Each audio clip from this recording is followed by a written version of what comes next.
देखिए देखिए देखिए जहां जहां बाजा बजता है ना, वहां से शोर अपने आप सुनाई देता है। कान अच्छा चाहिए और सुनने वाला चाहिए। सब लोग जान रहे हैं कि खटपट कहां चल रही है। भारतीय जनता पार्टी के सहयोगियों में कोई खटपट नहीं चल रही है और न थी। परिणाम अभी आपने देखा, हरियाणा का भी परिणाम देखा।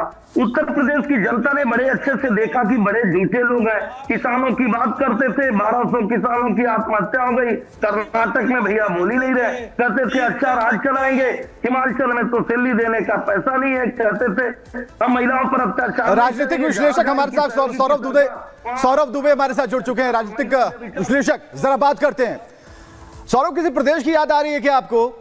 और यह जानना बेहद जरूरी है, जो इस बार सपा की स्पीड दिखाई दी, अगर आप बिहार की तरफ रुख करेंगे तो जो स्पीड सीट बंटवारे को लेकर, चुनिंदा सीटों को लेकर बिहार में आरजेडी ने दिखाई थी, बिल्कुल कुछ ऐसा ही दिख रहा है। और यहां की स्थिति पर क्या विश्लेषण है आपका? देखिए, ये जो इंडिया अलायंस है, इनका जो गठबंधन है, इस गठबंधन की गठरी में जितने छेद है, उससे कहीं ज्यादा इनके नेताओं के महत्वाकांक्षी मतभेद है। और तथाकथित जो मोहब्बत की दुकान है, ये जो मोहब्बत का गठबंधन है, इसमें जो बेवफाई का खंजर होता है वो हमेशा कांग्रेस पार्टी के हाथों में होता है। इनका जो सियासी मेल आप देख रहे हैं, ये सियासी मेल पूरा 7 पीढ़ी का खेल है। जिस प्रकार से जब लोकसभा का चुनाव था, इसी गठबंधन के अंदर ममता बनर्जी ने इनका तिरस्कार किया था पश्चिम बंगाल में। आम आदमी पार्टी अकेले लड़ी थी पंजाब के अंदर जो है। उसके बाद हरियाणा चुनाव में आपने देखा क्या अष्ट हुआ। समाजवादी पार्टी को जो पिछले विधानसभा चुनाव हुए थे मध्य प्रदेश में, जम्मू कश्मीर का भी बता दो। सबकी नौबत आई, कौन अखिलेश पटेल। अरे जम्मू कश्मीर का भी बता दो विश्लेषक साहब। अगर जनता के साथ छलावा करना चाहते हैं, जनता के साथ धोखा करना चाहते हैं, तो इनको मुबारक हो। लेकिन हरियाणा का परिणाम, हरियाणा के चुनाव का परिणाम ये बताता है कि जो भी इनके संयुक्त मुद्दे थे, किसान, पहलवान, महिला, नौजवान, उसको जनता ने नकार दिया है पूर्ण रूप से। और मुझे लगता है ये जो गठबंधन की खाई है, उसी वजह से ये इसकी भरपाई अब नहीं हो पा रही है। और कांग्रेस ने खुद को समाजवादी पार्टी से दूर कर लिया है। पहले तो सीट मांग रहे थे, जब उनको सम्मानजनक सीटें नहीं मिली तो कह रहे हैं बाहर से ही समर्थन करेंगे, अब हम चुनाव नहीं लड़ेंगे। अच्छा, महाराष्ट्र में कूद करके सीटें मांग रहे हैं। महाराष्ट्र में एक आदमी इनका कह रहा है कि अगर हमको 8 सीटें आ जाए तो हम हिंदुओं को बताएंगे कि मुसलमान क्या होते हैं। मतलब इस तरह के जो बयानबाजी करने वाले लोग हैं, हो सकता है कांग्रेस राजनीति में रुचि दिखाने वाले आम लोग जो वोट करते हैं, उनका भी सवाल है। और पहले ही हम कह रहे हैं, सौरभ दुबे पॉलिटिकल एनालिस्ट हैं, राजनीतिक विश्लेषक हैं, लेकिन जो सवाल ये उठा रहे हैं, इनके पीछे करोड़ों लोग हैं, उनके दिमाग में भी कुछ ऐसा चल रहा, क्योंकि जब घर से निकले होंगे तो ये सारे सवाल को ढोते बटोरते यहां तक पहुंचे। हमें जरा वरुण पुरोहित बताएंगे जो सवाल सौरभ दुबे पूछ रहे हैं। 1 मिनट दीपक रंजन जी, जो सवाल सौरभ दुबे पूछ रहे हैं उसका क्या जवाब है, क्योंकि आपके पास भी ये सवाल आ रहा होगा।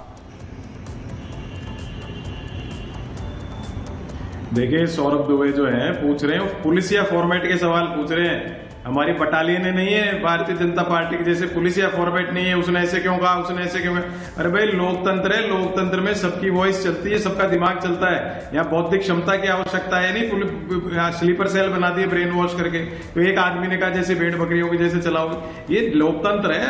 अगर समाजवादी पार्टी को अपना हिसाब दिख रहा है, कांग्रेस को अपना दिख रहा है, और गठबंधन है, आपने कैसे मान लिया कि दोनों में झगड़ा है। ये भारतीय जनता पार्टी जो पाखंड और प्रोपोगंडा एक रचनाएं रचती ना, जैसे रावण रचा करता था, वैसे रचना है। इनका महाराष्ट्र में नहीं, ईमानदारी से 10% 11% वरुण पुरोहित जी, अगर ईमानदारी से थे हरियाणा में, वरुण पुरोहित जी, कैसे बढ़ गया वोट कांग्रेस पार्टी? ठीक है, पूरी ईमानदारी से आपके पास फोकस्ड है हम लोग, पूरी ईमानदारी से, क्या सीटें नहीं चाहिए थी? जी, सीटें नहीं चाहिए थी? नहीं, देखिए, मेरा जो आग्रह नहीं, कंफ्यूजन वाली बात है। सीटें नहीं चाहिए थी, उपचुनाव नहीं लड़ने थे? नहीं, ऐसा कुछ भी नहीं है। हाँ, अब आगे की बात करिए, कितनी चाहिए थी? ना कि अखिलेश 2 ही सीट दे रहे, कितनी चाहिए? 2 सीट क्यों नहीं लड़ते? 2 सीट पे भी लड़ते। अगर हमारी पार्टी निर्णय लेगी तो 2 पे भी लड़ेंगे। लड़ लेते, अंतर है ना, लड़ लेते, हमें बताइए तो। 2 या 3 पे कांग्रेस लड़ेंगे चुनाव? मैं कह रहा हूँ आला कमान निर्णय लेगा, नहीं लड़ना होगा तो नहीं लड़ेंगे। अरे डिपेंड करेगा ना वहाँ की लोकल सिचुएशन के हिसाब से। मान लीजिए समाजवादी पार्टी स्ट्रांग है, सौरभ दुबे जीत रहा बीजेपी को डिफीट करने सौरभ दुबे सपोर्ट करेंगे। ये तो यही पकड़िए जरा। देखिए क्या होता है ना कि कुछ लोगों का जो है, खासतौर से कांग्रेस पार्टी की बात कर रहा हूँ, इनका जनाधार तो वेंटिलेटर पे है, लेकिन जो इनका अहंकार है वो लगातार एक्सीलेटर पे है।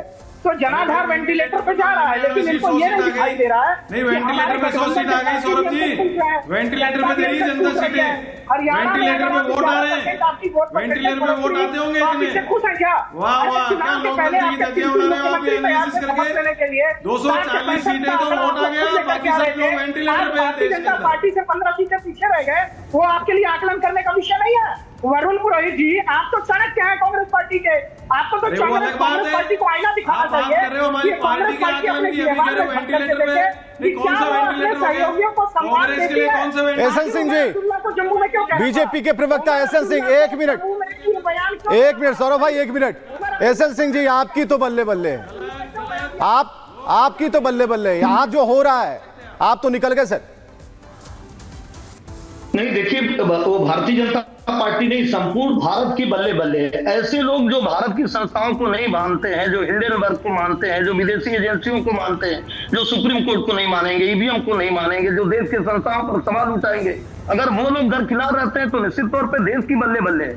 आज देश की अर्थव्यवस्था बढ़ रही है, देश का बेरोजगारी दर कम हो रहा है, देश के लोगों के आय का स्रोत बढ़ रहा है। आज उत्तर प्रदेश की चर्चा हो रही है। आज उत्तर प्रदेश देखिए ना, रैपिड रेल वाला उत्तर प्रदेश हो गया, डिफेंस कॉरिडोर वाला उत्तर प्रदेश हो गया, सात का कारखाना वाला उत्तर प्रदेश हो गया, सबसे ज्यादा एक्सप्रेसवे वाला उत्तर प्रदेश हो गया। इतना उत्तम हर जिले में बलात्कार हो गया, भारतीय जनता बच्चियों को उठाया जा रहा है, डकैतियां हो रही है, दंगे हो रहे हैं, क्योंकि इसके पहले तो उत्तर प्रदेश का प्रदेश था, प्रशासनिक का फेलियर, प्रदेश था, नकारा जातियों का निकम्मी प्रदेश था, सरकार है उत्तर प्रदेश की का आपकी। प्रदेश था, दंगे का प्रदेश था। ये सबसे सब तमाम नकारा होगा। निकम्मी सरकार अगर विकास देश की का उत्तर कार्य प्रदेश होगा तो ये की। तो प्रदेश की जनता के लिए बल्ले बल्ले होगा।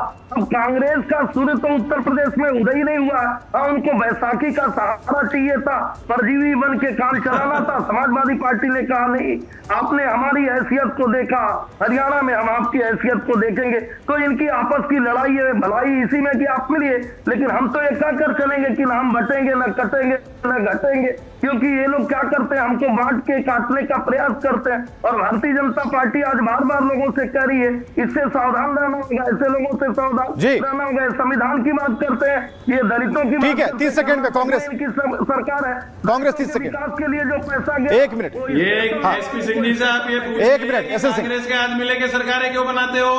आपके पास लीडरशिप है नहीं, सारी तो कांग्रेस में हो गई आपकी भारतीय जनता पार्टी, और आरोप लगा रहे हो कांग्रेस के ऊपर, ऐसे करते 54 साल में तैयार नहीं होता था, डिबेट नहीं कर पाते। कोई विचारधारा अलग अलग हो सकती है, हम इसीलिए से किसी को नहीं ले आते हैं, हम जासूसों को नहीं मानते, हम भारत की एजेंसियों को मानते हैं, भारत के लोगों को, भारत की विचारधारा को मानते हैं, भारत की संस्कृति को। चलिए, बहुत कुछ दिख रहा है। जैसा कि हमने शुरुआत में कहा, अब तो पॉलिटिक्स में अगर त्याग की बात होने लगी, बलिदान की बात होने लगी, असमंजस की स्थिति होने लगी, तो वाह रे पॉलिटिक्स।